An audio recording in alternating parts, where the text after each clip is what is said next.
saged nembang niku sing ngajari sinten Dik Lutfiana? Mirengke Bu Sukesi Rahayu. Oh, alah, naming mireng. Menika salah satu warga panjenengan Pak Bupati. Mempunyai talenta yang luar biasa. Mempunyai talenta yang sangat luar biasa menika. So hari jadi ditampilke iso Nah, becik. wis. Alah, elak-elakna nggih. Boleh ya Mbak? Ayo Dik Lutfi. Isine tangata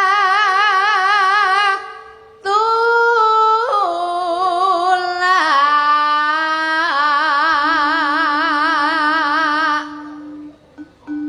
sandang kelawan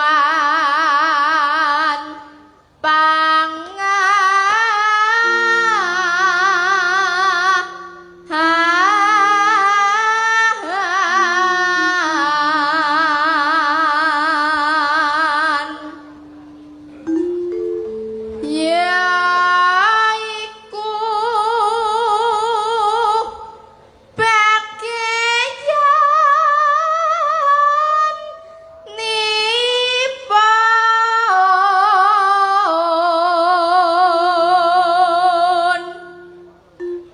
wong melek sabar narima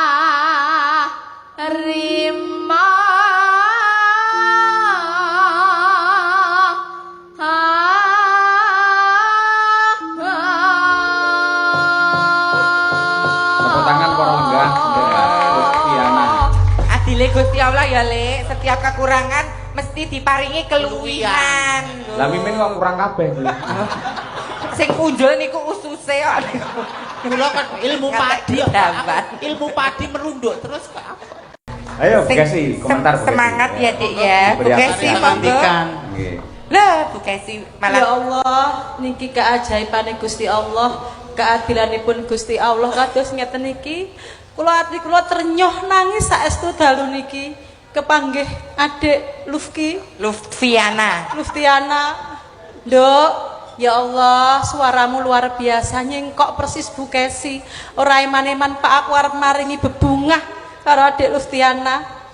Semangat lek sinau nyinden, sapa ngerti mungko saka Wonogiri muncul sinden-sinden berbakat senadyan to ana sing kurang ing bab cocone Bu Kesi badhe maringi menapa? tak paringi sangu bebungah muga-muga Dek Lufti saya semangat. Ngoten. Nggih. Ayo Nduk, apa Bu Kesi sing rono? Nggih, Bu Kesi jumeneng. Nggih. Cak Rono. Nggih, monggo Bu Kesi. Jumeneng Bu. Wah, ngapunten Pak Bupati nggih. Nyun sewu, Pak.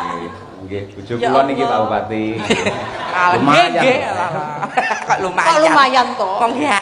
Cantik ngono lho. Nggih. Nggih.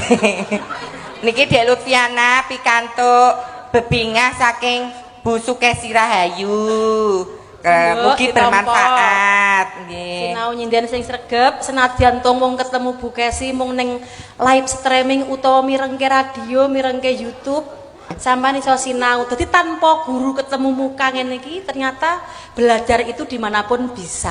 Lho. Yang pengen dadi sinden kondang ternyata ora kudu ketemu guru sing langsung ketemu ning lewat suwantening Pak mirengaken. Mereka saking Pak Sahuri. Wah, Masya Allah, Nduk, kita paringi Pak Sahuri. Pak Sahuri. Nah, niki Bu Kesi sampun maringi Pak Sahuri Matur suwun sampun. Bu Kesi. Nggih, Mbak Mimin kok derek. Oh, lah iya. Nggih. Lah iya, lah iya.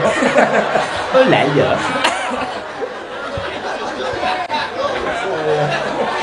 Lah iya. Mboten usah repot-repot. Mbah Kong, Mbah. Kene Kong. sebelah kene. Saka bude. Matur suwun. Upama suaraku kaya kowe ngono, endah kaya ngopo Nduk. Mentel kowe Mas.